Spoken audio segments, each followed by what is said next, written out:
Hi, and welcome to the Brohoyo podcast. We're the podcast that talks about gotcha games in general and Hoyoverse games in specific. I'm your host, Steven, and this is my co-host, Dave. Heyo. And Dave, what is the topic that we will be discussing this week?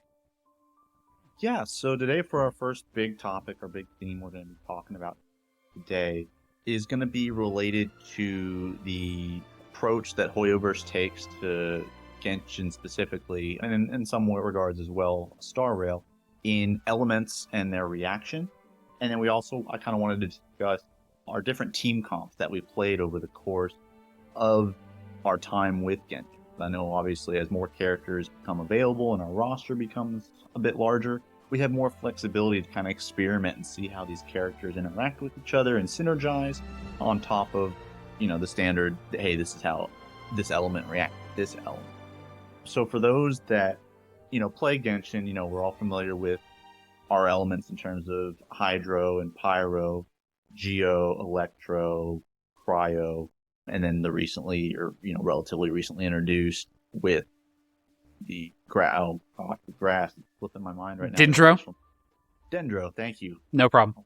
And I think I left Electro out on my list as well, but that's been in there. But we all know how those all interact with each other, and with that we have different team comps that we can build. Maybe here recently we hear things like a Hyper Bloom team, or there were times when freeze comps were a thing, or we talk about vaporized teams, overloaded teams, superconduct, stuff like that. Mm-hmm.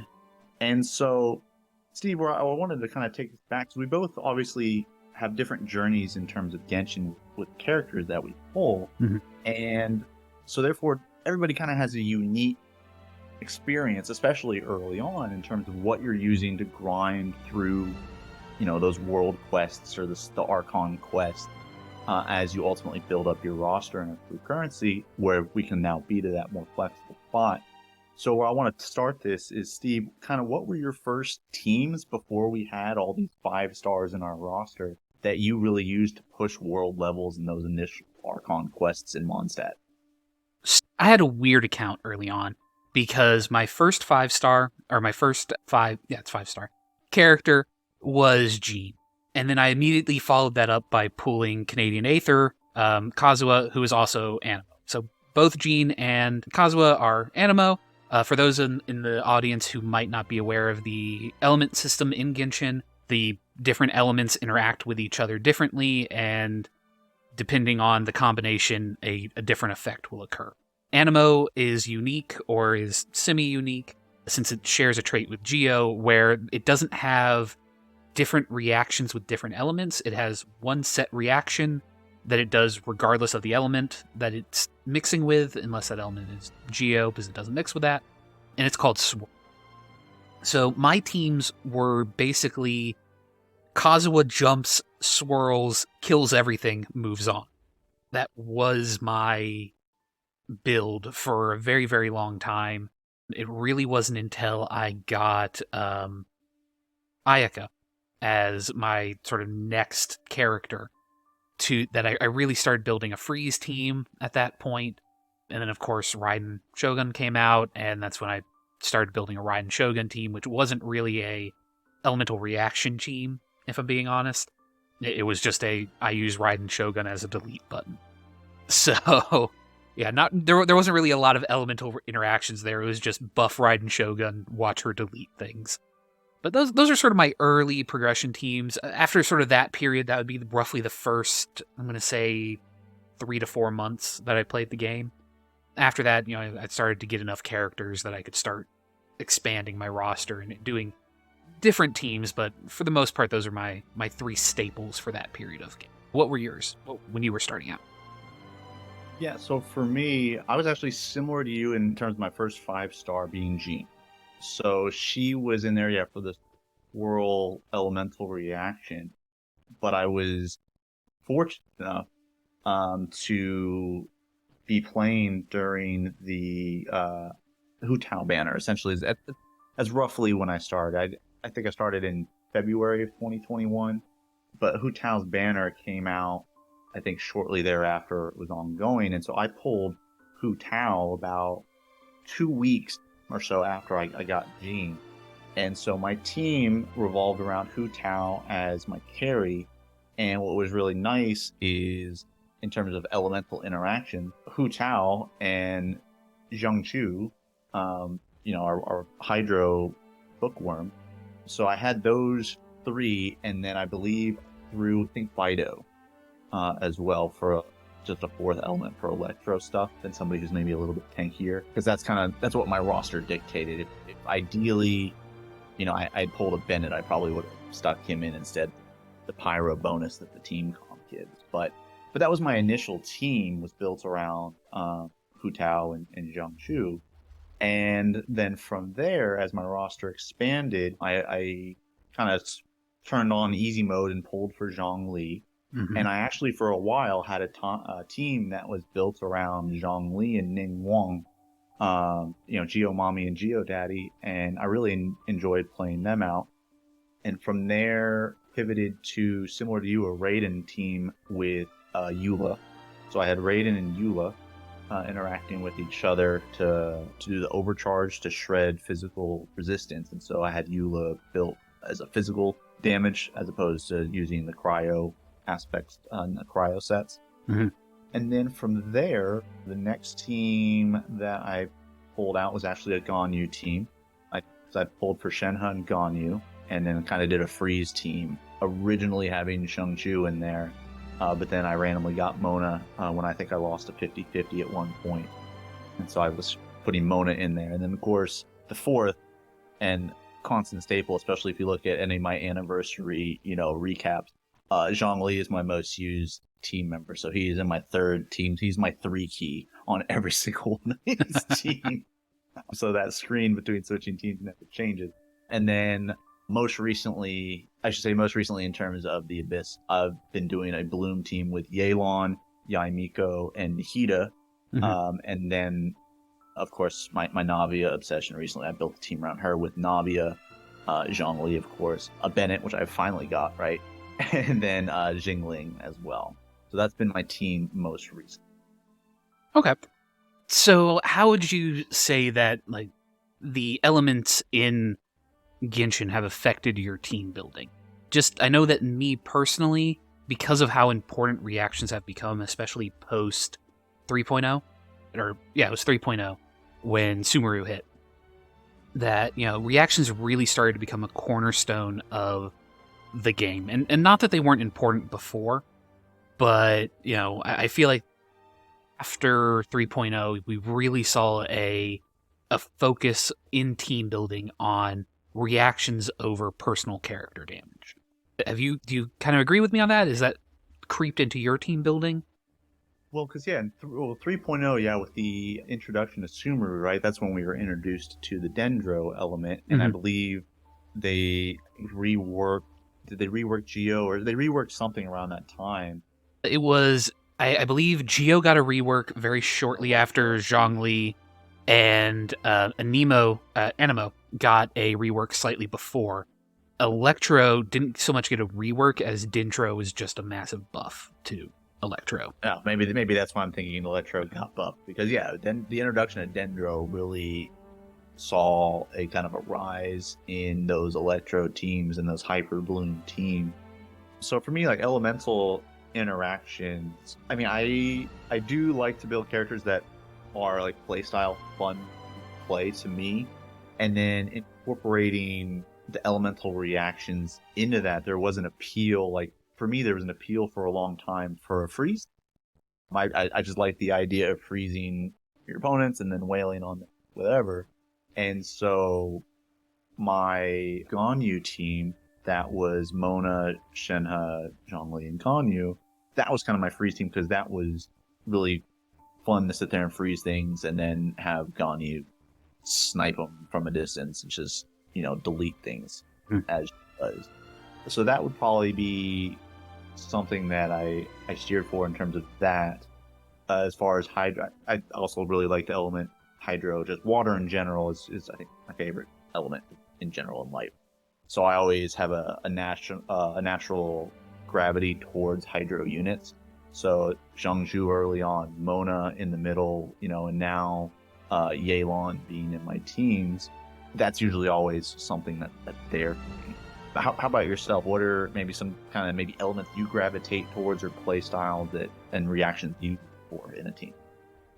I'm going to be honest. I think that I'm really more of a fan of electro reactions and electro characters, mainly because the character of electro, I think, meshes well with me. Where unlike, say, pyro or to a lesser degree cryo, the damage that comes from electro reactions is more built around just laying on a lot of little reactions instead of trying to maneuver and MacGyver your way into one big massive hit that's going to be vaporized in the case of pyro, or melted in the case of cryo in order to get that big damage number. Whereas with electro, not supercharge, electrocharge, I believe, is the water hydro slash. Right. Yeah, the electrocharge taser teams are about, get big groups of enemies together and then just make use of the fact that it has infinite scaling on basically chain lightning. That's a little, whatever. Groups of enemies, with Dendro coming out, Aggravate, and is it Hyper Bloom or whatever the Electro Bloom version of that is, where you basically create the seed using the Hydro Dendro reaction, and then when you use a Electro, it causes the little seed to explode and cause damage that way. But yeah. Yeah, no, Quicken is the... Electro and Dendro. That's Electro and Dendro. Activates or spreads the reaction. Okay, I thought that... Catalyze, I think. It's catalyze. If you're in the tutorial, I believe it's technically under catalyze, but yeah, see, Quicken pop up on the screen when it happens, or aggravate. Yeah, because Quicken and Aggravate are flip sides of the same interaction of Dendro and Electro. They just, if you use, again, getting a little bit into just for those who aren't aware of the way the reactions work, if you have Dendro is applied as an element to an enemy and then you hit them with Electro, it'll cause an Aggravate. And then if it is Electro on the enemy and you hit them with Dendro, it becomes a Quicken, if I remember correct. And it's the same effect, it's just one causes same type of damage. So one will cause Electro, the other will cause Dendro. Just to keep that consistent. Unlike with Electrocharge, where no matter what you do, it'll cause Electro damage, which is very annoying when you run into an Electro. But that's a neither here nor there. But yes, Electro is sort of my home element, as it were. It would be the one that I probably built the most teams out of. Although I think the one that I have the most fun with is a Nilou Hyper Bloom team, just because it's another Unga Bunga.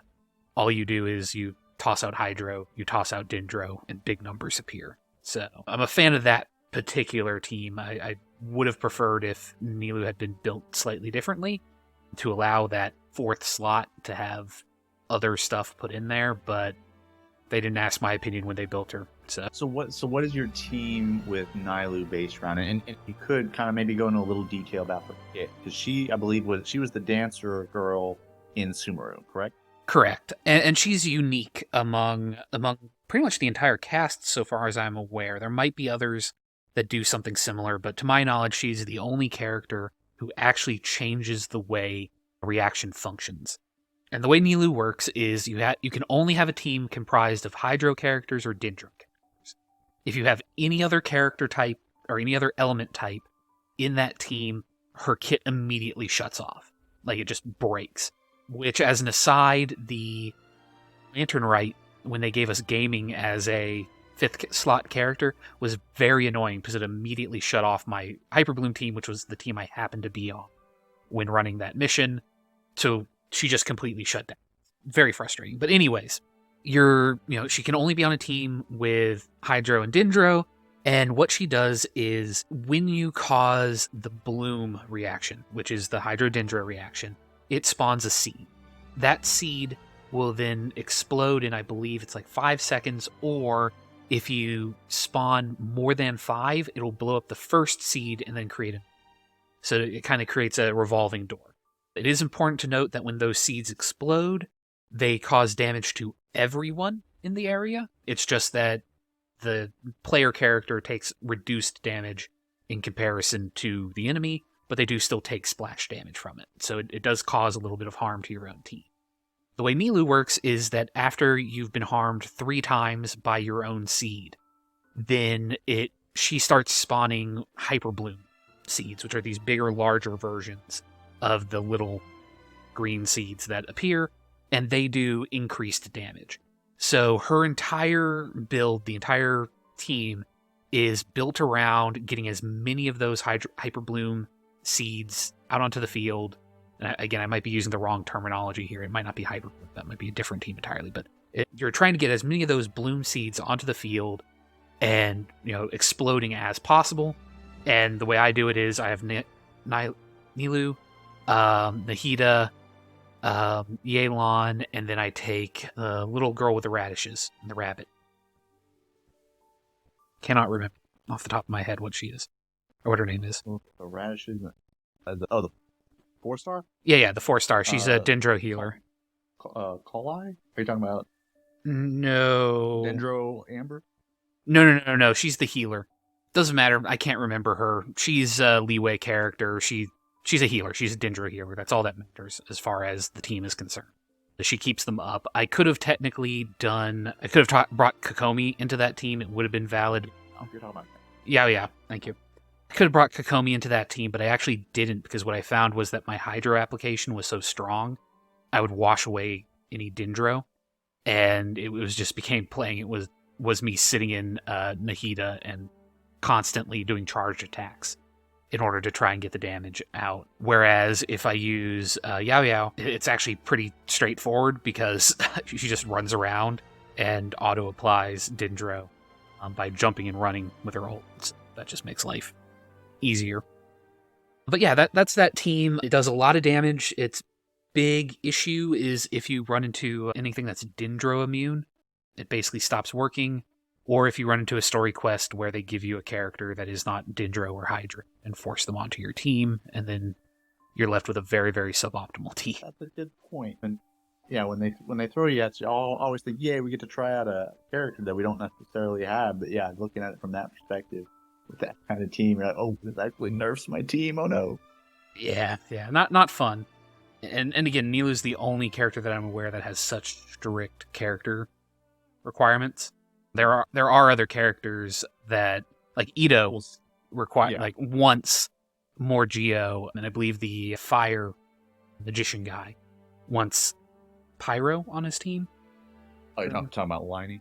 Yeah, Liney wants Pyro on his team, and Navia wants other elements that create shields or that catalyze with Geo. There's other team comps, to your point, where they'll be like, hey, yeah, we'd like a specific element or two, maybe. Like Yelan even has a passive for when your party has 1, 2, 3, or 4 elemental types. Her max HP will scale based off of the number of differing elemental types. Mm-hmm. So like running a mono team isn't necessarily it for her type thing. Running something like you were referring to, you're not getting the most value out of that HP passive. But that's interesting with Nilou. I can't think of somebody else who's restricted to like she would be. Her kit would effectively not be optimized at all if you threw something else in there. But I can't think of anybody else that's restricted in that. They may not buff to the maximum, but you're actually kind of restricted, I guess, by using somebody other than Dendro. Yeah, about the only one that I can come up with, again, would be something like Navia. If you were to run her on a team of nothing but Geo and Animo characters, because she requires the shards that come out from Crystallize. Like, her kit would technically shut down at that point, but she'd still be able to, like, do stuff. Her numbers are cracked enough that she'd survive, like, but she's about the only other character that I can come up with off the top of my head that would be just hard countered by something like that. And even then, it's just such a specific build. Unlike Nilou, where being limited to just 2 element types is... You feel it. I really do feel it when I'm going to put a team together, especially because Dendro is still fairly new. A lot of roles have been filled out, but... the 5-star Dendro healer is Baizu, I think. However you pronounce his name. So if you didn't get him, you don't have a 5-star Dendro healer. You're just kind of making do. Yeah, and I mean, and for Navi, to go back to her quick, Mhm. yeah, it's like you said, you have to like intentionally try to make a team where she wouldn't, be functional with other elements. But, and you alluded to this earlier with depending on what type of enemy you're going against. If you're going against a team or an enemy that has some type of element, she can crystallize off of that and thus get the react going. But yeah, that would completely devastate, nerf a team effectively if it was a Dendro resist team in your situation there with just Dendro and just having Hydro in that Naive team. Yeah, it's rough. Hydro elementals like Hydro slimes. I can't remember what they're called. There's a lot of enemies out there that are just like Hydro constructs. But the nice part about those is that they always apply Hydro to themselves. Like they have permanent Hydro up. So it's actually just... Or if it's raining or you're fighting somebody in the ocean or a river or something, that's like an environmental thing, which is just kind of neat and interesting. That's a small detail. Yeah. So in that case, as long as they're not Dendro immune, you're fine. I guess, having covered all of that, would there be any sort of changes to the way elements work in Genshin, or is there any sort of sore points you feel with the elemental system in Genshin? Well, it is worth noting in regards to team. So we've talked about the interactions of the elements themselves, but something that maybe some people aren't aware of or maybe have forgotten about is team composition of elements themselves can provide buff to your team as well. And what I mean by that is if you ever open up your party setup page, which is hotkey L on PC, and in the top right corner, there's your elemental resonance, and there's effects with those and that. So you may be thinking, why, Dave, earlier you were talking about a Navia team. Are you running Zhongli, Navia, Bennett, and a random fourth being, Zhonglu or Zhongling, excuse me. And it's like, why would you run her in a team that has a pyro unit already? And like, what does she provide aside from her hit, or adding attack? And that's that elemental resonance. So by having 2 fire units in a team, you're affected by cryo for 40% less time, and then you also increase your attack by 25%. So that's just boom, 25% more attack on my Navia, yes please. And then having, 2 Geo units in there, having Zhongli in there with Navia for 2 Geo, that gives the Enduring Rock elemental resonance, which increases my shield strength by 15%, which is huge because Zhongli provides shields, right? And characters that are protected by the shield also have their damage increased by 15%, and also if they deal damage to an enemy, it reduces the geo resistance of the enemy by, I think, like 20% or so. And I can go through the other elemental resonance as well, but that's something that if you're new to Genshin, you may not know that based off of the actual elements of each individual unit, you may have a unit that you wouldn't maybe traditionally put in there because you're like, I already have that element type thing, but may actually give you an elemental resonance that gives you a nice little power boost in your team that you maybe didn't think of. Or maybe if you've been playing Genshin for a long time, this is maybe something you've forgotten about, and just a reminder, hey, might want to double check that because there might be something better. Yeah, it's also worth mentioning that if you have, I believe, 4 elements that are all completely different, you get a resistance to all elements, I believe. Yes. So if you have 4 unique elements in your party, you get all elemental resistances plus 15%, as is your physical resistance plus 15%. But there's no offensive boost in that. Correct. For those that, defense isn't a real stat in this game type things, because if you're good enough, you can dodge every attack, so what matter? But I'm not that good. Yeah. But it is there, to your point, yeah. But there's no offensive boost of stat with that particular lineup. True. Ice, like I think if you do at least 2 ice units, it's bonus crit rate, and if somebody's frozen, this is also part of my appeal for the freeze team, is if they're frozen, you get even more crit rate on top of that 15%. I thought that was the relic, that their relic set, Blizzard Strayer. That was the effect. Is that also the resonance? Oh no, let me pull it up here, because I think you're right, it is the set. So you're affected, so Shatter Knight's affected by Electro for 40% less time, and you increase crit rate against opponents that are frozen or affected by cryo by 15%. So yeah, the additional is from the set as well. Okay. But other things, like if you have 2 water units, that increases your max HP by 25%, and you're affected by pyro 40% less.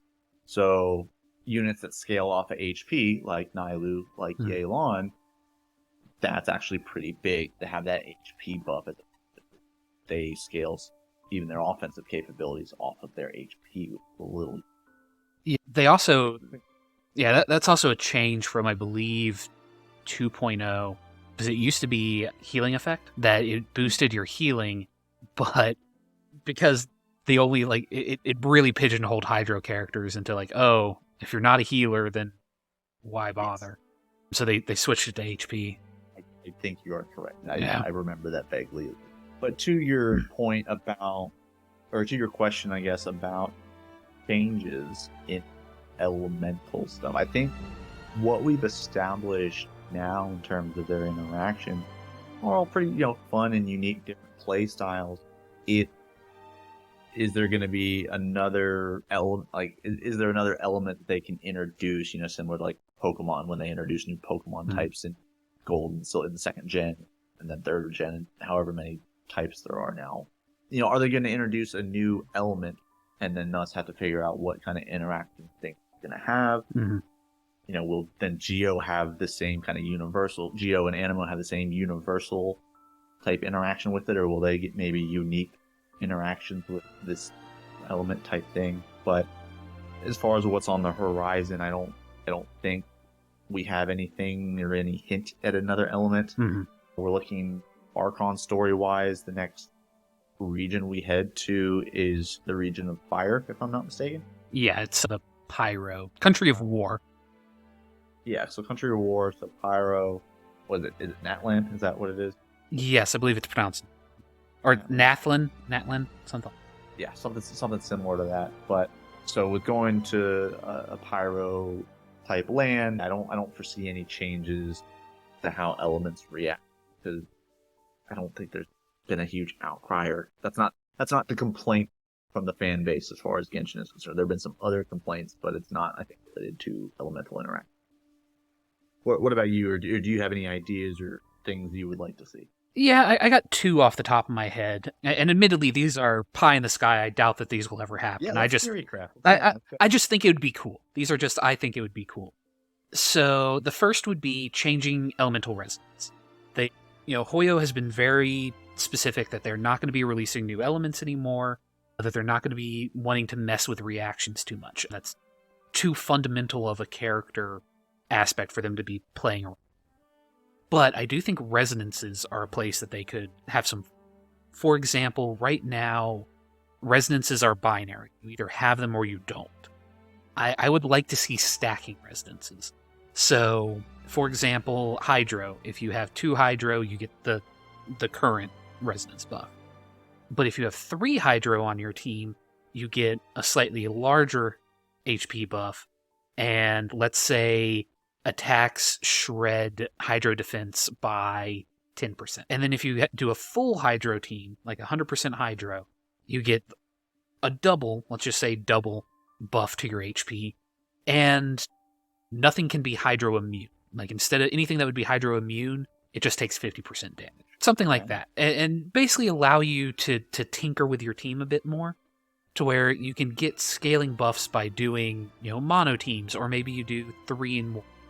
Or, et cetera, et cetera. Again, it's not meant to be anything revolutionary, just something to, make mono teams a little bit more interesting, as well as really give resonance a bit more of a focus. It's something to play around with team.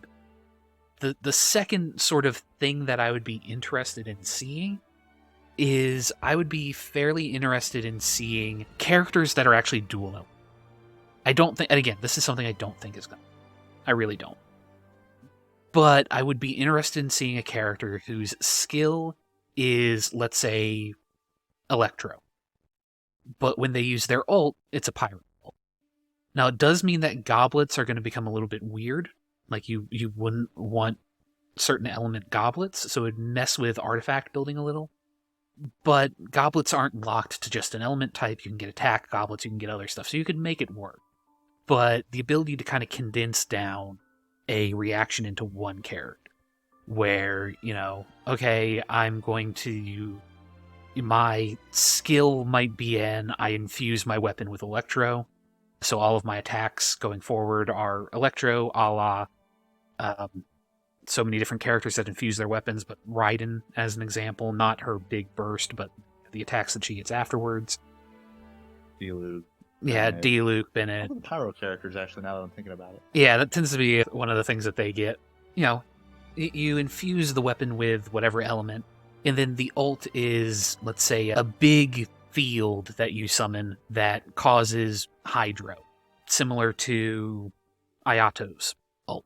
His is just a big area that applies Hydro over and over and over again. So the character is basically an all-in-one electro charge character, like an on-field electro charge. That's just an example kit, but something like that, where you can kind of get multiple elements in a single character. I'll admit this is kind of a little bit of Magic the Gathering type thought process in me. That would be final. That would shake up so much stuff. You want to talk about power creep? Well, and the idea would be that you scale them back, like that they really are meant to only serve that one sort of role. Like, okay, you're on-field electro charge guy. Yeah, he can cause lots of electro charges, but I mean, okay, but will he really do that much better than having Fischl and, I don't know, Yelan together? Like, depending on where the numbers are, I don't think that's necessarily too crazy. Being, your own source of reactions, especially depending on how they scale and how you work it. I think it could work. I don't think they're going to do it, or I think it would be something that's going to be end game, like post Snezhnaya end game type stuff. But I would be curious to see how that would function. Yeah, I think we can talk about direction of where they're going to go after Snezhnaya. I think that could be a future episode that we talk about in Theorycraft story and stuff. But yeah, I think the idea of having a character present two elements on the field that would shake things up so much in terms of meta, in terms of potential power creep. And no, go ahead. No, I was just it's a neat idea. I think part of it was, and where this came from was back when Yai Miko was coming out. There were a lot of people who were talking about her ult potentially being a pyro ult, despite her being an electro. It was rumor mongering. It never ended up happening, etc., etc. But that was really what gave me the seed of that idea, is that, it would have been really cool if her giant electric tree attack, her big electric ult, had instead been pyro, because then she could, be overcharging people away and give her a little bit more of a zoning type play style instead of what she currently has. Isn't bad, but again, it's the germ of the idea that's stuck. And then talking about more flexibility with the elemental resonance effects, I like that. I think that would be more tenable to for them to play with. Because you have something like, I have 3 Hydro units on a team. I should be maybe rewarded for leaning higher into Hydro than just the static. I have 2 Hydro. Okay, here's your 25% HP buff. Something like that. That's an interesting thing that I wonder if they had considered, and then this is just what they decided to kind of keep it pretty simple, or if it's something they are considering. And then as far as balance, we talked a lot about Genshin and the interactions with each other, and with Star Rail, while they do have different elements, there's not an interaction similar to elements in Genshin, where we don't have a Hyper Bloom. You don't have a fire attack just hit, now I use ice. We're not going to have a melt reaction type thing. So for Honkai Star Rail, it's more of kind of just the breaking of the toughness bar. I think is more kind of, I think maybe alluded to this past. Elements in Star Rail and how they relate is more to their path. Kind of let you take this one, because this was your point that you raised in the past, and so I want you to vocalize it here. So I don't want to steal your stuff. No problem. So elements in Honkai Star Rail are much more. They're really functionally they're built around two aspects. Unlike in Genshin, which is more of a combo system, it's about from a team building point of view. It's reactionary. You're looking at what your opponent, what the AI has that you can break elemental wise, and break that toughness bar, and that's what you use in your team, or you want to have some of that in your team. So if an enemy is imaginary weak, you want to make sure that you have somebody who can do imaginary damage on your team, or you want Silver Wolf who negates that entire system. The other aspect of it is the break effect, where when you manage to break the toughness bar of an enemy, depending on the element, the final element that broke it, you get a break effect.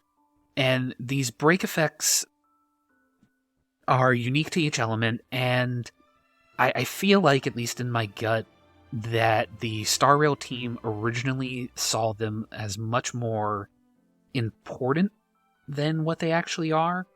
That they kind of felt that they were a bigger deal, or that they would be a bigger deal than they ended up being. For example, the ice element in Star Rail, if you break the toughness bar, you freeze the opponent. It's very similar to the freeze reaction in Genshin. The enemy is CC'd, and you get a bunch of free actions on them, and they can't. Imaginary has a very similar effect that CCs the opponent. Quantum, when you break them, it stuns the opponent, and then for each hit that you do to the enemy, up to 5 times, it then does scaling levels of damage. And all of these are nice. Like, they're nothing to sneeze at, but they're not really as central to a character's identity as they are in Genshin. That when you build a Genshin team, you're building a supercharged team, or an electrocharged team, or a bloom team, or that tends to be how you build. Whereas in Star Rail, you're much more concerned with what the path of the character is. Do you have a preservation or abundance character? Do you have a destruction, hunt, or erudition character for your DPS? Do you have harmonies and nihility characters for support? So on and so forth. The one sort of caveat I guess I would put in there is that because of the way that the break effects work, there are some characters who their hit determines their element. I would say more so than their element determines the kit. So it's the character kit that sort of makes this decision for them, I feel. And that would be stuff like Kafka. Kafka doesn't make logical sense to be a imaginary character or a quantum character because those two break effects don't apply dots to the enemy. The only ones that do are wind, lightning, and fire. Those apply DOTs to enemies. So all of your nihility characters that are focused on dots are all wind, fire, and lightning characters. Or physical. Or physical, you're right. I forgot about physical, because that causes bleed. So, you have those 4 elements that are the only sort of dot characters. If you look at nihility, the imaginary and the ice character and the quantum character, all 3 of those don't deal with DOTs. They instead debuff the enemies in different ways. Pela strips defenses or strips buffs off of enemies. Welt is all about CCing enemies. I don't think he actually applies debuffs outside of just trying to... Yeah, he slows. Yeah. He slows them down. Yeah, Pela strips buffs and shreds defense. And then Silver Wolf does a lot of different debuffs on the enemy. Predominantly defense, shred, but some other things. Yeah. But yeah, no dots, to your point. So, and we'll maybe get into this in a future episode, but it's part of the reason why Nihility has this weird, split identity, is that because of the way that the elements interact, you kind of see this odd, half of Nihility is built around being a dot team, and the other half is built around being debuffers. And they're 2 different identities that don't always speak to each other well. Pela doesn't make any sense with any other Nihility damage team. She doesn't make sense on a dot team. Well, doesn't make sense on a dot team. Silverwolf does, but that's what Silverwolf is. Silverwolf. She goes on Makes every sense team. on any team. Let's Yeah. be real. But yeah, and I think that I know we talked a lot about Genshin and in terms of Star Rail, I really want to get to what I think everybody's is kind of wanting to talk about in that 2.0. So I think we'll dive deeper into this maybe next week. We can talk about Star Rail teams and kind of continue that conversation. So I don't want to drag it on too long. But yeah, I agree with you in that perspective, and especially as it adheres to Nihility, because that's kind of my account, and it's why I'll share next week, kind of my account when it was starting up and what characters I got and how my early gameplay went and the struggle bus I was on and how that has changed now because Nihility actually having dot characters in Nihility, not just payload. But like I said, let's move to what everybody's been doing this past week if you've been playing Star Rail and kind of what everybody's been looking for a long time, and that is going to be Penacony and 2.0. So, Penacony, Honkai Star Rail 2.0, story spoilers for those that haven't finished the main story quest. We will be discussing our thoughts and what we've experienced with the story, what we liked, didn't like, characters we're intrigued by. So, for those that have not, again, played through the Penacony main storyline in its entirety, please be warned moving forward, there could potentially be some spoilers for you. So, that being said, the warning is out there. You're responsible now for yourselves.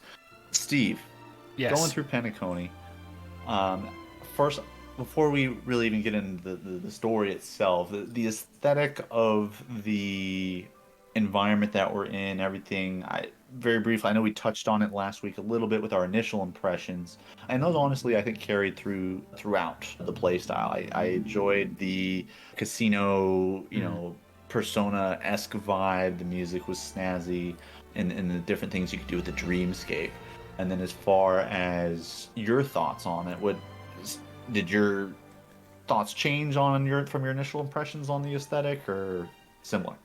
No, or not really. I still have that very strong Persona taste in my mouth that I can't quite clear it of. I really think the dream world has a lot heavier feelings of that, especially later in the story when you start seeing the areas break down. That reminded me a lot of Tartarus and Mementos and those sort of sections of Persona where reality is kind of breaking down. There's this, I don't want to say disconnect, but there's this almost uncanny valley to the way some of the stuff is set up, some of the environments are set up. I would say the actual Penacony city area was neat, but I don't think it hooked me quite as hard. The back room area or some of those, that the actual city itself left me kind of going okay. It didn't have that whimsicalness, I guess, that the other areas had. Yes, you have talking signs that will run up to you, but it's a video game that's less weird in some ways, I guess. Like in real life that would be disturbing, but in the context of the game, there was just too many people around, too much. It felt too much like a hub zone to me, I think, to really capture that feel that I was getting in those other areas. Yeah. So, yeah. So, okay. So your opinion changed ever so slightly, but overall positive. It Yeah. sounds like from our first step into Penacony. I will say, getting into the story, man, I felt like a little bit, I don't know if you remember the movie Inception, right? I, Hmm. I felt like I was like, wait, am I in the dream world? I found myself going, am I in the dream world, or is this the real world, or is this the dream within the dream that I wasn't supposed to go in, that I didn't want to go into or know I was going into Yeah. type thing. So I caught myself having to step back and pause and say to myself, okay, which is this reality or not? Yeah, I could see that, especially later on when they don't necessarily do a great job of explaining the way it all works and the way Piconi works and so on and so forth. Like, they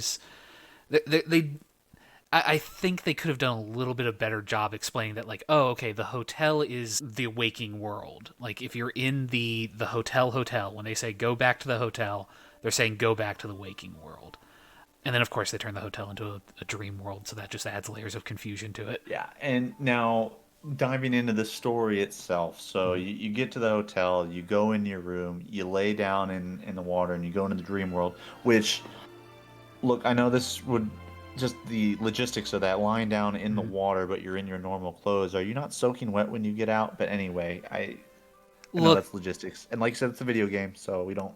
It doesn't eh, have to be logical. and But more importantly, it's a censorship thing. And I don't mean that in a like negative sense. It's a we can't have people doing what logically you would do, which is yeah, that's I'm not fair. going to lay there in my clothes. Like I'm going to That's fair. You couldn't put the main character in a towel when you lay them in there. yeah. Just then people be clamoring for that. Anyway, now you're right. I just logistically it threw me off a little bit, but I understand yes why. Now, as far as the story itself, getting into the nitty gritty of that, kind of walk me through your experiences and kind of your journey and your thoughts as things were unfolding.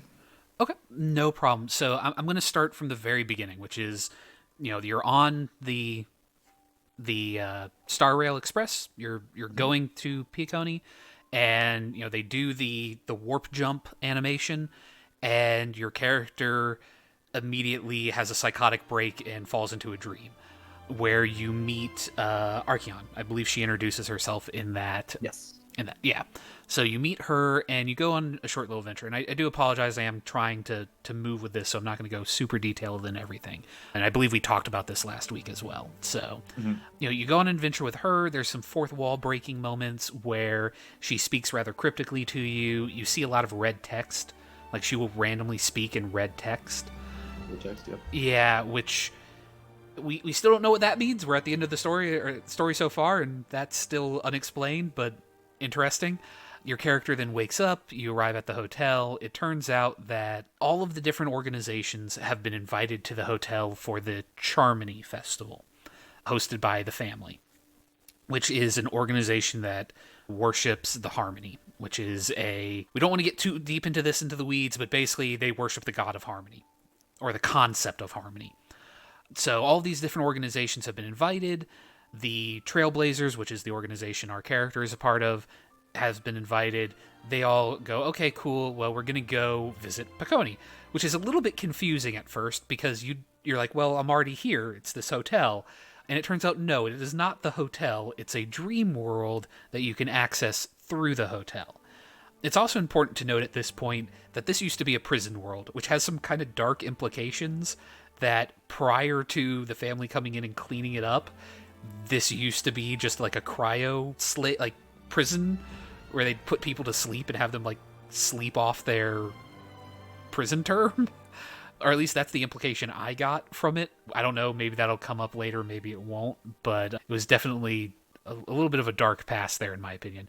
Regardless, your character runs into Adventurine, who is an ambiguously evil character. They talk, nothing really comes of it. You meet Archon again in the real world. You realize that she doesn't, you, the player, realize that she, the character, does not remember the dream that apparently you two had together. And, you escort her off, and then you enter the dream of Piccone via the Yamcha death scene. Because you fall from the sky and you hit the ground and you create a crater, and you're the Yamcha meme, which if I'm very good at editing, I'm going to edit in right here.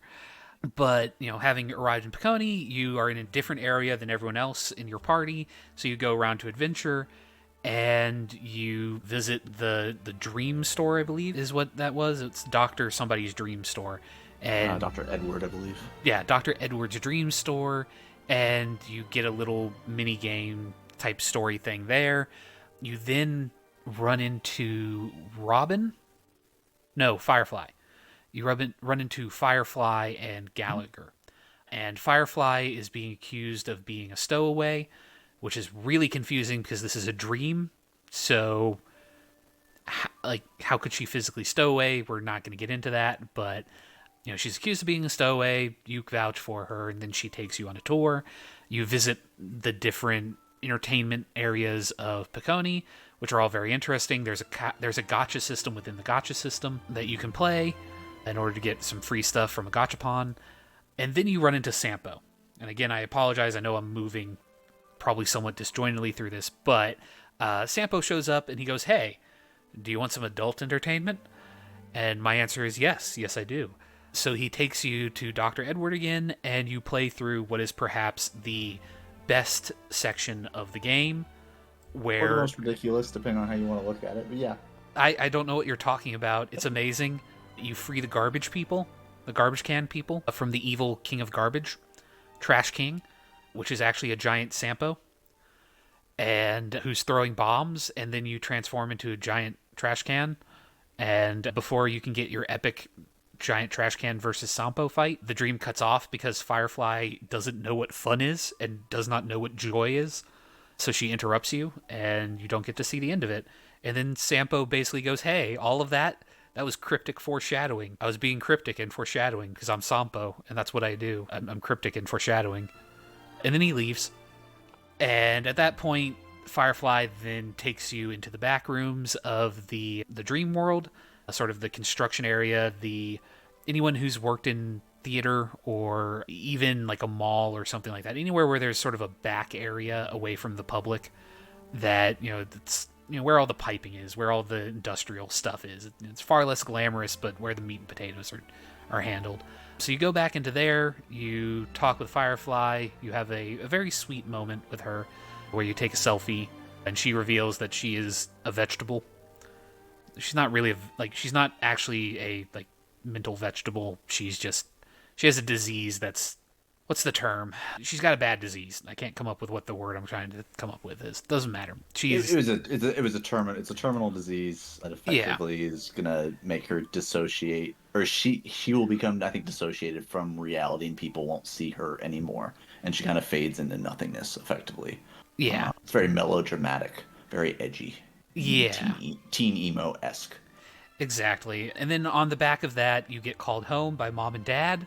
So Welt and Himiko drag you back to the real world. I believe at that point, before you go back, though, you get dragged into an even further back area. I believe that's the order of events, because you go in there and adventure around in the memories of it. I think it was memories of a child or something like that. And then Black Swan saves you from the specter of death. And again, I apologize. I'm kind of skimming through a lot of this. So you fight the Spectre of Death, which is a mildly annoying boss fight.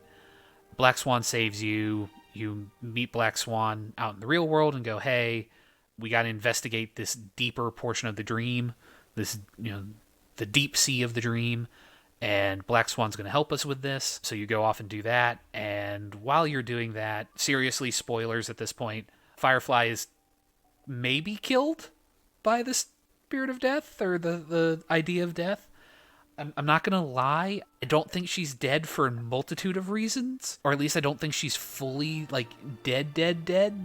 And we'll probably have that discussion afterwards after I'm done with the summary, but I'm just going to say it now. I don't think she's dead. So, but we think she is. You see the cutscene of her getting turned into dream goo, which is some pretty powerful stuff, but she dies. You go on your roaring rampage of revenge, running around Piconi, trying to track down who she was with in here. It turns out it was Sam, who is a giant robot Henshin character dude, Power Ranger dude. You get a amazing boss fight, which was hilarious for me because I only managed to survive it because Baiju, my healer, is a tank, and all my other characters were nihility, and basically everyone else died. Baiju survived, and she managed to last long enough for Sam to kill himself, both through DOTs and the fact that he self-damages. So Baiju survived just by the fact that she could self-heal. Regardless, you do that fight. Archeon and Sam have a duel. Black Swan pulls you out of the area. You meet up with Adventurine, who goes, "Hey, do you want the red pill or the blue pill?" And you say, yes. And he takes you to see that Robin, who is a singer that was introduced earlier in the story, has been killed. And basically Sunday gives a very long hissy fit to Sparkle. And I blew through a lot of it, but that's sort of where it ends. It is sort of the whodunit, the, oh my god, Robin is dead, Sunday is pissed, Sunday is her brother, Sparkle offers to pretend to be her for the Charmony Festival. War do be gone, or do be going on. But yeah, so Dave, So that's a good summary. And as far as your thoughts on it, your takeaways, I know you mentioned that you don't think Firefly is dead, and that's fair. I tend to believe that as well.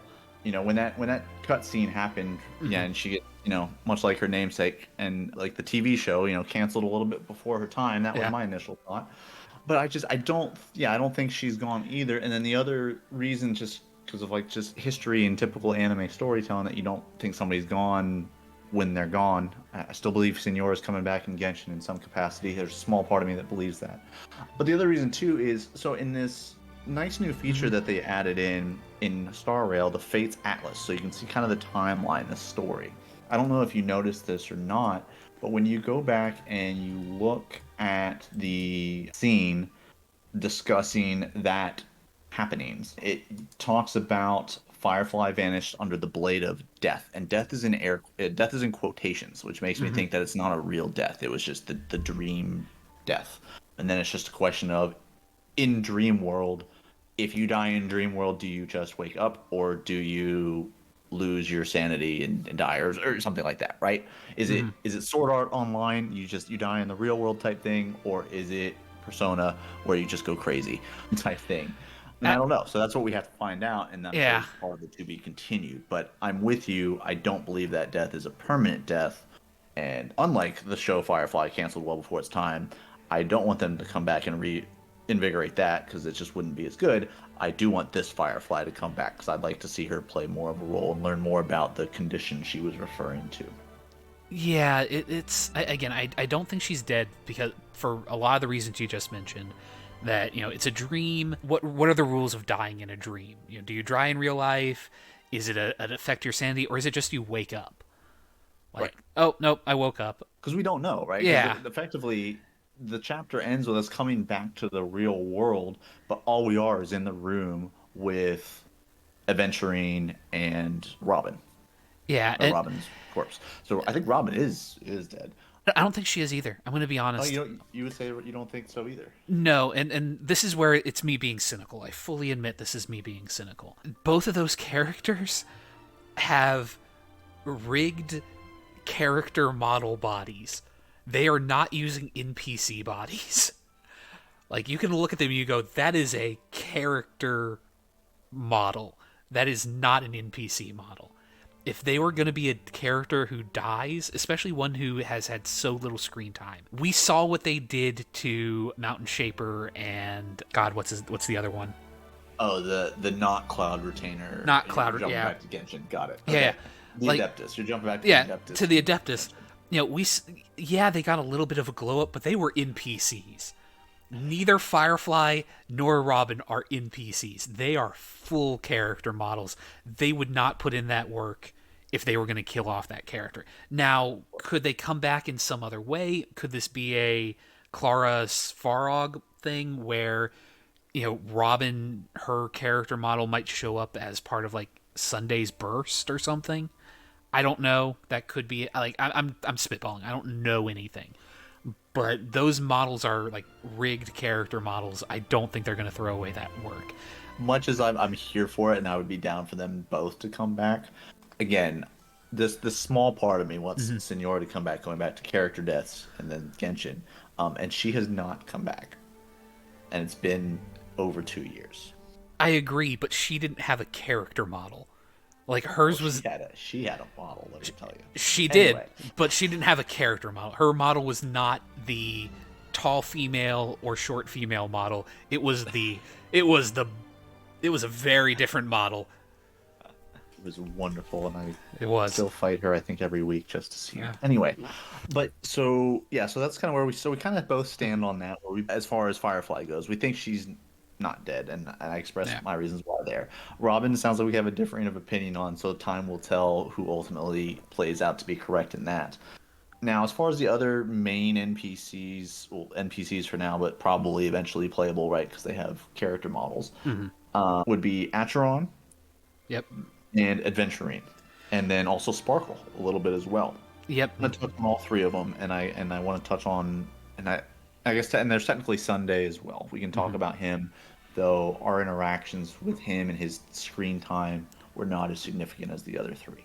Yeah. I want to start with Acheron or Acheron.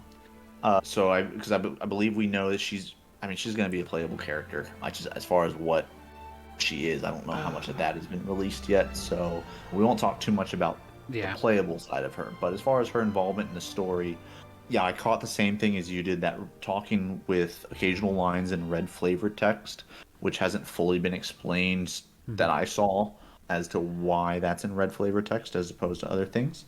But it probably means it's something important. I just don't know what yet. Her involvement is like I think a galaxy hunter, right? Is what she referred to herself as. Yes. What all does that mean in that group? And so she is a galaxy ranger. Ranger, not hunter. Ranger. Yeah, she's a galaxy ranger. There is also a lot of like little back and forth, which seems weird, but I can go into my crack theory of what I think is going on there. But if you remember, before Piconi dropped, they did that trailer that went real hard on Dukefrit and his destruction gang. Oh, yes. Yeah, and yes. Do you remember from the story where they just drop this line where they go, hey, you know those destruction guys? They were invited, but they didn't show up because they were all wiped out. They were just all wiped out before this happened. And then Archeon showed up. That's weird. There's a part of me that thinks that Archeon's a bait and switch, or at least a partial bait and switch, where one or a couple versions of her that are running around somewhere is actually one of those destruction members, and that they're just pretending. Like, because again, this is me being a little bit meta. I'll fully admit it. But they dropped a trailer for those Duke for that team. Yeah, and all those characters looked phenomenal. Yeah. So to your point, they are character models. There's no way they don't make an appearance at all. So they're just a 2-minute video clip. Yeah, and so them not showing up leads, and like them going like, oh no, they're wiped out, leads me to go, no, what I think, and again, this is me just wild speculating here, what I think happened is that either somebody is impersonating Archeon, and, you know, we're not meeting the real one, similar to Tingyon.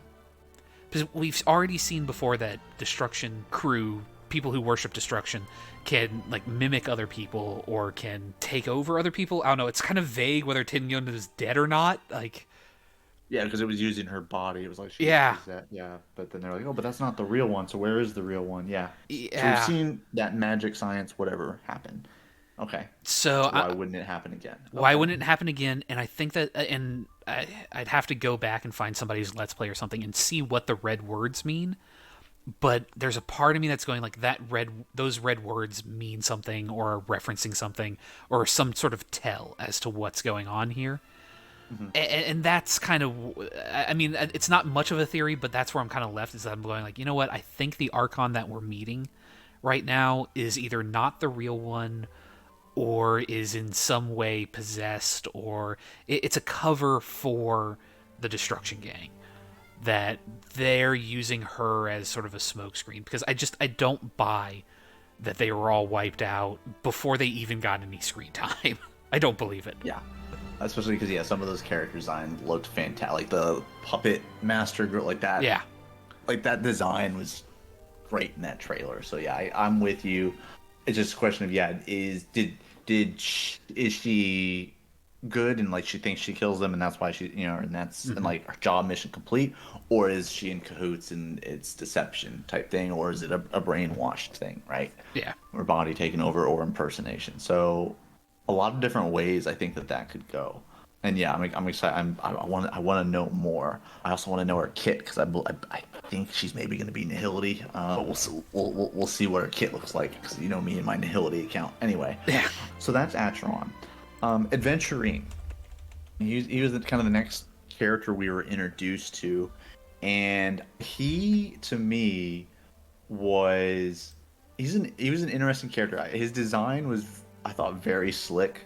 And I think the voice actor kind of nailed, government official guy shrouded in mystery type thing. I really liked what he brought to the story and the intrigue and kind of how he was kind of an antagonist, but I don't really think he's truly going to be an antagonist in it all, right? When it comes to the end of the story and what we end up learning in the future. But they did a good job, sure, like making it seem that way, at least for the initial parts. What were your thoughts on Adventuring? I'm less a fan of male Yelan than female Yelan. I think my biggest problem with him is that they introduced him poorly. I think they didn't do a great job of, especially because the way he's introduced is basically the Star Rail crew, the trailblazing crew. They're not able to get your character an invitation or a stay at the hotel. They're not able to book them at the hotel because they hadn't been part of the crew when the invitation was sent out, and for whatever reason, the registrations are non-transferable. You can't just take Don Hung's registration for whatever reason. It's like an airplane ticket. You can't just, somebody else's name. Yeah. Yeah. So, okay, fine, whatever. And, the problem is that as someone who has worked at a hotel, I immediately hit real life 60 miles per hour into a wall of like, okay, wait, what do you mean there's only one teller at this hotel who can handle these people? This is a high-end hotel. You'd have 2 or 3. So an issue like this wouldn't be, you wouldn't be holding up a line. Like you'd be off in your own little pocket and the other tellers would handle it. Reception would handle it. But, he introduces himself as kind of a Karen where it's like, you guys are taking up way too much time. I paid for my thing. I can't get it. And it's like, bro, this desk that they have going on here is like an Olympic swimming pool wide. Go to another like reception person. Like, come the fuck on. And then his kind of resolution to it was just very weak, where it's, oh well, yeah, sure, we'll be friends and so on. And I know what they were going for, but it was just one where I really wasn't meshing with his character. I wasn't digging it. I think later on, when he became much more of a like trickster and he's trying to do all this back alley politicking and everyone's giving him shit. Like, he walks up to everyone, tells him to go and shove it, which is where I started to like him, is where it's basically, he's trying to be this conniving, spy, diplomat, oh yeah, we're going to try and put this thing together and da-da-da-da, and just everyone's telling him to shove it. That's where I started having fun with him. I just think that his introduction was really didn't win me over. For him, yeah, it's funny you met. I'm going back to that check-in at the hotel scene now in my head, and yeah, that is, yeah, but similar to me and my issue with them not getting wet in going into the dream world. You just have to get over it. It's video game logic. It's just story, plot reasons. And then with the ending, with him kind of like bringing you back to the room and bringing you to Robin's dead body. So it's like, and his whole interaction with like Black Swan and that.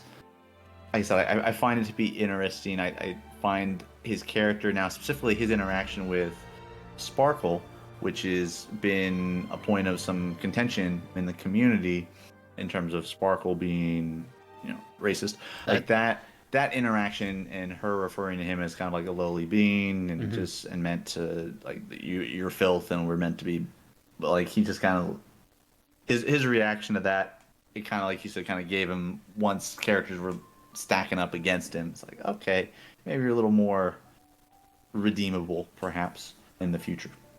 Yeah, and I guess I'll use that as a segue for Sparkle if you don't mind. Yep. Sparkle is another character that I'll be honest, I'm one of those people who actually like Sampo. I find Sampo a fun character.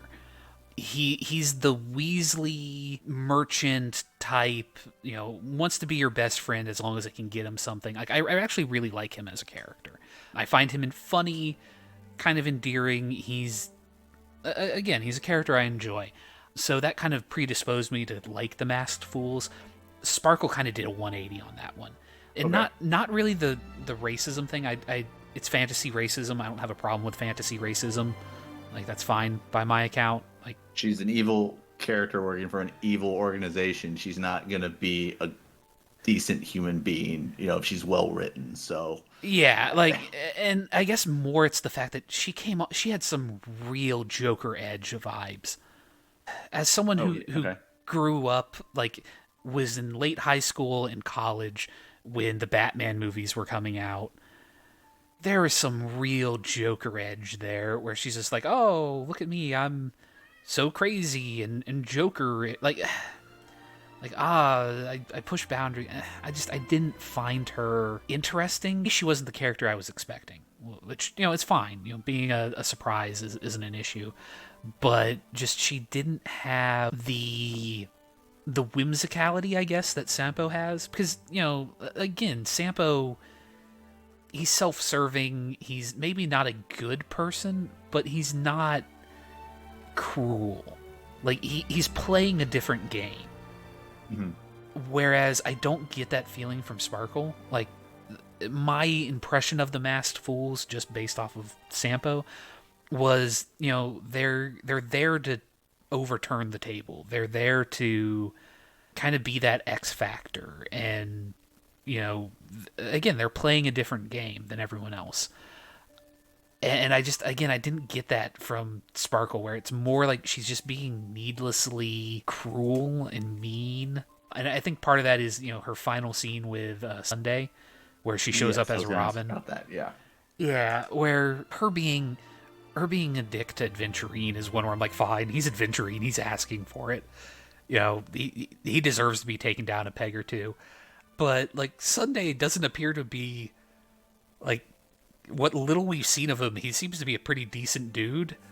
Like, he's not looking to hurt anyone. He's not looking to do anything crazy. But she shows up and basically, like, rubs the fact that his sister is dead right in his face. And then just kind of, again, I'm not really loving her character. I wasn't planning on pulling her anyways, but I think based off of what I've seen so far, I definitely wouldn't really be interested in pulling for. We'll see if she gets a character redemption arc, or if she just stays bad but is ultimately playable. Because I think in 4.1 or 2.1 or 2.2 is when she'll be coming. I think. No, she's second half of 2.0. Oh, she's literally the next banner then. Okay, I thought maybe Venturine and then somebody. Anyway. Yeah, I thought that last scene, her showing up as Robin to Sunday and then having that dialogue and that interaction, I thought that was just kind of driving the point home of kind of how bad guy she is. But it's like, well, she's offering to be Robin so as not to throw off the events that are supposed to go with the reverie and the weekend's events. So I was intrigued to see the motives there. And I mean, I don't think I'll be pulling for her either, but I that's more for just different. I think it's partially I don't have the economy because of other things that I pulled for and other characters that are coming up that I want to know what their kits are, and B, all my teams don't synergize too well with her, and I already have a Bronya for a team that she maybe would partially synergize with. So, and I'm coming up on my 300th pull on standard banner, so I'll be able to E1 my Bronya anyway. But yeah, I'm intrigued by and excited to see where the story is going to go. I think Star Rail, I think this patch was maybe one of the first patches to really kind of lean into some darker tones. I'm not saying there haven't been darker tones earlier in the game storyline, but I think we're really leaning into it here, and in terms of seeing some on-screen deaths of good characters, because that's not really something that's happened off the top of my head. I can't think of anything, and if I take maybe 30 seconds, I don't even think I can think of anybody that's died in Genshin or Star Rail that was a good guy. I know in Star Rail, I don't think anyone's died on screen at this point. I guess technically Cordelia, the mom, she'd be about the only one that's died on screen. Everyone else has been questionable, or they've been locked away in side quests. I know Baiju's story quest gets a little dark and touches on some darker stuff. But yeah. You're talking about Baiju over in Genshin. Oh, no, sorry, not Baiju. The little dragon girl. Bailu. Bailu. Okay, that's close enough that that's a legitimate. Bailu. I'll let that one go. Yeah. Some of your other mispronunciations, I'm gonna really, that's not anywhere close. But yeah. Baiju, Bailu, fair enough. They're both healers. Yeah. Yeah. One's kind of dragony, one has a snake, reptilians. It's all fine. So yeah, so I'm not saying there aren't dark elements in Star Rail. I'm saying they haven't necessarily leaned into it. Like I would say Genshin has definitely hit on some darker tones in some of their story quests and even in some of the main story stuff as well. I mean, most recently with Fontaine and the mass murderer turning people into water, and then the scene that we got when he's essentially he has to confront all the women that he turned into water and killed, and they're like they don't give him any mercy or forgiveness. And that scene, I remember seeing that for the first time. They made like, damn, that's like he deserves it, A, but B, super dark and not what you expect. Well, especially when the cherry on top is basically the love of his life that he was quote unquote doing all of this for. Basically told him to fuck off. Yeah, she basically told him to rot in hell type thing. Yeah.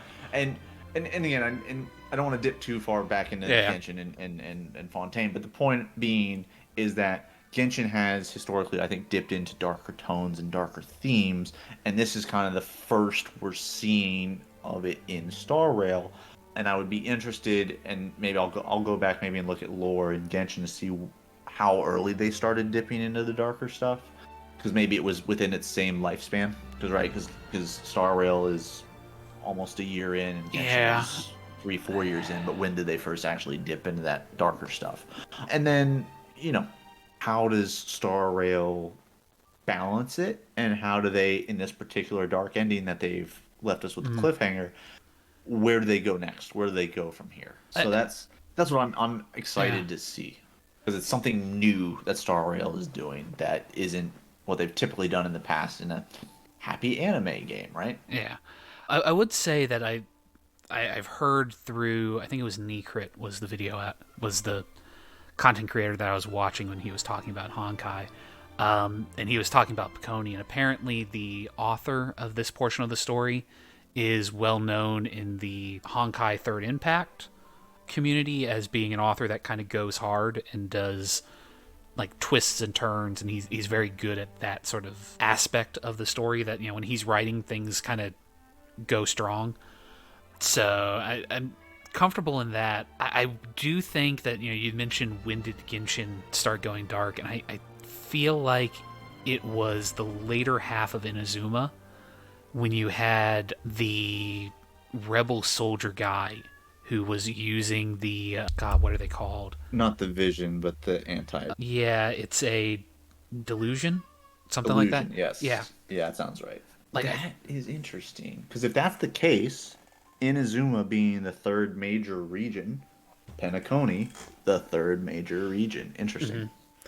Yeah, I think that would probably be part of it. Now, again, to defend myself on saying that I don't think Robin or Firefly are dead, in the case of the Genshin guy who ended up dying of old age because of the delusion, he was an NPC body, NPC face. Yeah. So no, I don't disagree with you on Firefly. Like I said, Robin, I think that was pretty finite, but who knows? Maybe there's something else going on there. I do also really quickly want to ask you about a couple other characters that had just momentary screen time. What did you think of Sam, the Stellaron Hunter robot guy that we had the boss fight with? I didn't have too many thoughts. It was just like it was a boss fight to me, so I was focused on, and I also kind of like scraped through it a little bit, got by on some very very tanky Fushuan, and but I don't really have too many thoughts on him. I know you talked on the greatness that was the trash can giant Sampo fights and dream sequence. I was literally sitting there going, what the hell am I playing? What is this? Like, who comes up with this? And it made those goofy trailers that they teased before Penacony came out. It made more sense to why those things existed. But even in the context of the game, I'm still sitting there going, what level of a dream am I? Is this the third level of a dream or the fourth level of a dream? How many times have we inceptioned in? I'm so like, what? See, again, I'm still 100% convinced that trash can dream was all an allegory set up by Sampo in order to explain the weird political shenanigans that our character is about to get into. I'm almost 100% that you can map all of the different trash cans that you have to help in order to rally them against the trash can king. Represent Sounds characters. ridiculous. It does, but Trash can king. the trash king is going to be whatever the death is, the blade of death or vision of death or whatever it is. That's going to be the trash king that's actually been hiding in the dream in Piconi since it was a prison, and that the family has locked up in order to try and keep it secret. And that you're going to have to rally all of the different characters that are here for all their political reasons and help them out and create your army. And it's all just Sampo called it. He has the power to break the fourth wall. We know it's true. Look, I know we're pushing it, so I'll wrap up my last thing I wanted to say about this, and it's along the same lines of ridiculousness and the fact that the game was openly referring to things as memes. Yeah. I was just like, what? This is so ridiculous. But I was having a good time with it. But I'm intrigued to see, like I said, where it goes, the development of some of these characters, Adventurine, Acheron, and Sparkle. And I'd like to know more about this red flavor text. I'd like to see how that comes into play in the future. But that's kind of my closing thoughts. And then, of course, the vitality of Firefly and Robin. Are they really dead, or are they both alive, or is one of them alive? But closing thoughts for you on Penacony? It's really good. The wait for the next story is going to be very annoying. Like, it cannot come soon enough. I really believe that the writers on this have done a great job, and I'm excited for what's coming. Well, that's good. Yeah, I'm excited to see it too, and that is always the downside in waiting for major story plots, both in Genshin and Star Rail. It's a long wait between those Archon quests or the Trailblazer quests, so it's something we'll just have to bear through. And luckily, I think we have enough events and other things going on between the two that'll keep us occupied. I mean, we didn't really even get to touch on the mini games that Penacony has in terms of those. So I like the pinball puzzles; those are pretty silly and fun. There's the literal puzzle, jigsaw puzzle types that are involved, and then the owl changing your perspective and the geography, the layout when we were navigating the new zones. And then there was the other puzzle they've introduced, which was kind of the mirrors you look into, and you have to navigate Clocky to the different gears, which kind of reminded me of an old computer game I played as a child. So that was kind of nostalgia, and I enjoyed those. I will say the one mini game that I didn't enjoy the actual gameplay of was turning into Hanu and stealthing around and avoiding being seen by enemies. I've said it before, I'll say it again. I don't like when a game that's not a stealth game introduces stealth elements. I didn't like that once you were spotted, you were basically screwed. Even if you avoided the area of effect that was on the ground, you would still get hit and have to start over type thing. But one thing I will give Hanu's Prison Break credit for is the snazzy and snappy music. I did like that. That's just kind of a cool vibe in that regard. The music in this one went hard as well. Like, a lot of these tracks were bangers. Yeah, they were good. To me, Wildfire still, like the first time we heard Wildfire in the Cocolia boss fight in Billabong, that was still, I think, the best hit the first time. I was like, oh my gosh, this is a mobile game, and that music is brilliant. But yeah, Penacony's been pretty strong in that regards. Very quickly, like I said, I know we're pushing time. Other gacha news, things going on in games that we're playing. For me, Brown Dust 2 just had a patch this week, coincided with Valentine's Day.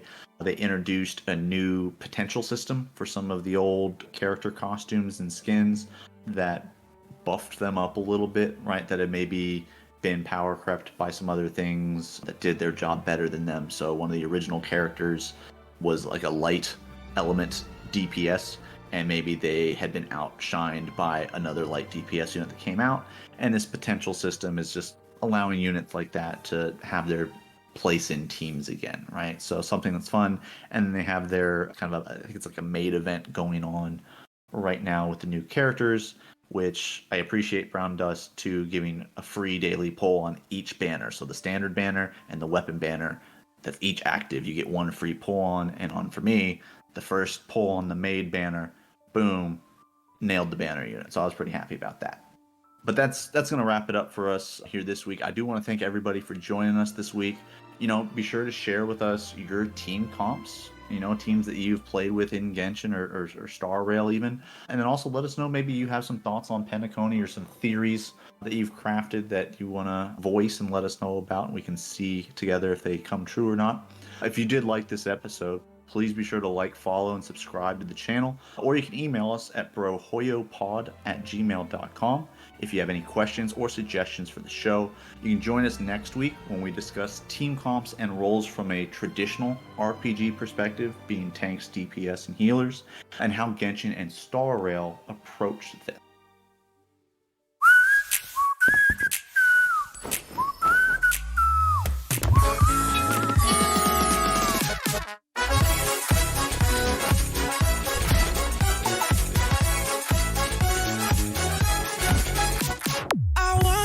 To show me your fantasy. No past and no future. That's what I need. The groove takes it over. We'll wait and see.